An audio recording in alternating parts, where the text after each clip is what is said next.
Greetings retro gamers, and welcome to another review for Retro Game On. Today we're checking out an Xbox game. One of those systems that isn't quite retro yet, but old. I know it says Retro Game On, but you know, shoot me.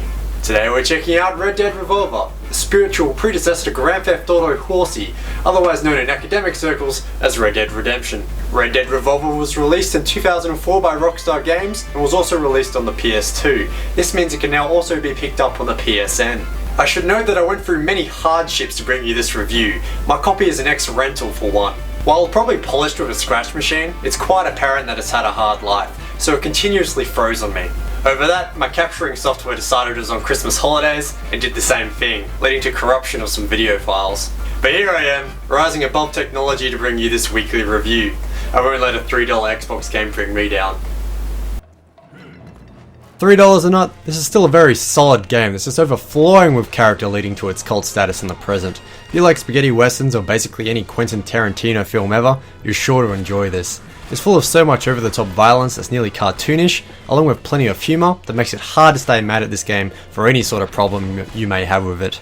It follows a classic westerner type story that, while a bit unoriginal, fits right in with the genre. You play as Red, whose parents are killed by outlaws after his dad strikes gold. He grows up to become a bounty hunter, vowing revenge to kill his parents' murderers. While not an open world like Redemption, it is in the third person. There are a few other similarities too. For example, there's Red Eye. This enables time to slow down after a gauge that rewards good shooting is filled up, letting you place multiple targets on one or more enemies. After all targets are placed, time speeds up, letting out a barrage of perfectly aimed bullets all at once. This is super helpful in letting you get an upper hand in a firefight if you find yourself suddenly surrounded.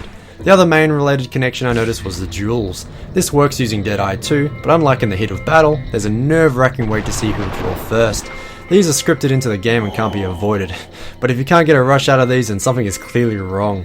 These can be a bit tricky to properly master though, and may frustrate first time players. The practice is well worth it though, as they become some of the most enjoyable parts of the game later on. Aside from those similarities though, they're two very different games from two very different release windows, but they both hold their own independently. This would be a pretty piss poor representation of the Wild West if no thought or care went into the weapons, but luckily that's not an issue. You have a range of 6 shooters, along with rifles as your daily drivers, but there's plenty of variation thrown in to keep you interested. In one of the early levels you're tasked with manning a Gatling gun, which while inaccurate, is still quite a lot of fun, while in another scene you're basically in a bar brawl with nothing but your fists and beer bottles.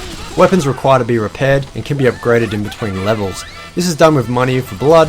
The better the kills in the levels, the more money you receive. Sounds sadistic, I know, but you're a bounty hunter after all, so what the heck.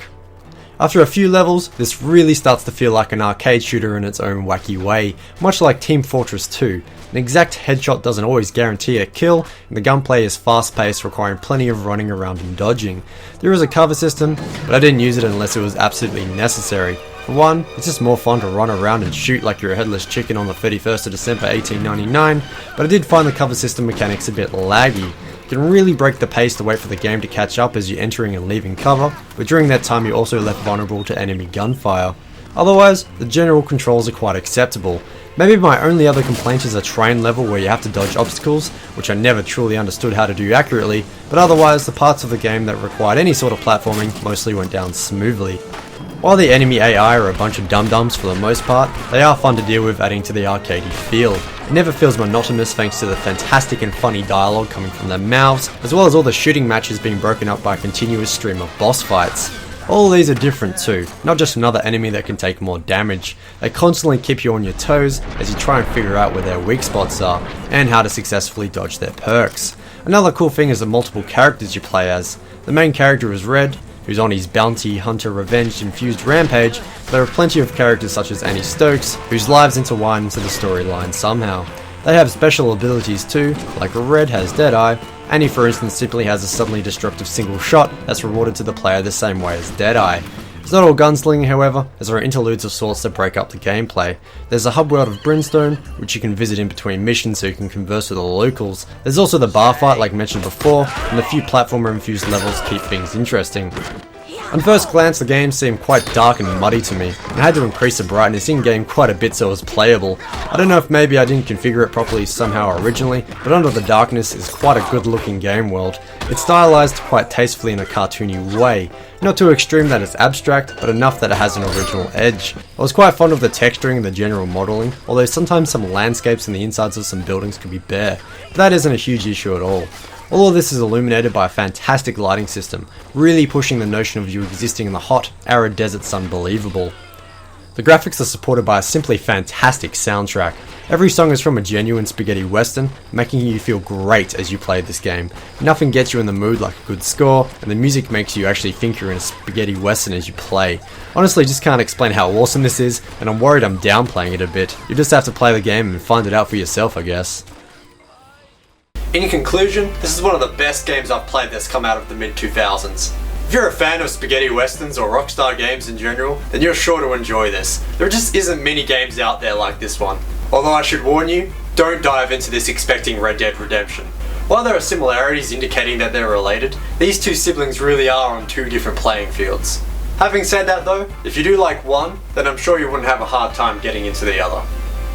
Hey retro gamers, thanks for watching. If you enjoyed this to any degree, then may I please recommend a subscription. I release a new video every week and try my hardest for them not to suck. I also run pages on Facebook and Twitter, where I sometimes post things not found anywhere else. Besides from those, I run a blog where I write about this hobby. Recently I explored a booklet upselling an original PlayStation, which is cool to look at since it just hit its 20th birthday. Over all that, there are some links to my two previous videos, but that's all. Thanks again for watching, and I'll catch you next time.